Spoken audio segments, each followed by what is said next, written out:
Hey guys, Dr. John here. Today we're going to be going over quadruped hip extensions. Now this is a great exercise to really isolate your hip extension and focus on how you're moving from your glutes, from your hamstrings, and if you're bringing in a lot of your low back. And we're going to break all this down and look at the mechanics of it to make sure that you're moving properly and not compensating and getting a little bit less out of the exercise than you should. So to get started, we're going to be in our quadruped position. So knees are going to be directly underneath the hips with our arms and hands underneath our shoulders. Now from here, we're going to straighten our left leg, and it's exactly what it sounds like, right? We're going to extend this hip up, right? So as I'm doing this, I'm thinking of squeezing my glute to lift my leg up.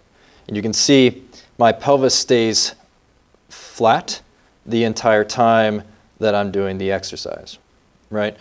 Now, a really common compensation is we think, okay, I need to extend this hip and just get it as high as I possibly can. And if I go as high as I can turn my pelvis, extend my low back, and I can get my leg up pretty high, right? But that's not the goal. For here, in this specific exercise, what we're focusing on is how are we moving? Are we using the right muscles to extend this hip? And if I'm arching my low back to get my leg up a little bit higher, that's not going to help me in the long run, right? So I'm going to, again, focus on keeping my back flat all the way through my pelvis. My pelvis stays level. And as I go up, I'm thinking, okay, I'm going to squeeze my glute and lift my leg up only with that glute and hamstring.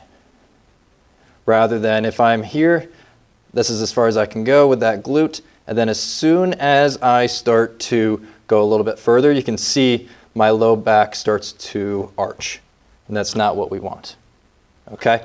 If you're having trouble on extending from your glute and your hip extensors and you're using too much of your low back, this is a great exercise to focus and really break down how it is that you're moving, as well as it's a great exercise to do after something like the Pretzel 2.0 stretch or the couch stretch to allow yourself a greater range of hip extension range of motion by loosening up some of those hip flexors and quads that can limit that range of motion. But that is how you do quadruped hip extension.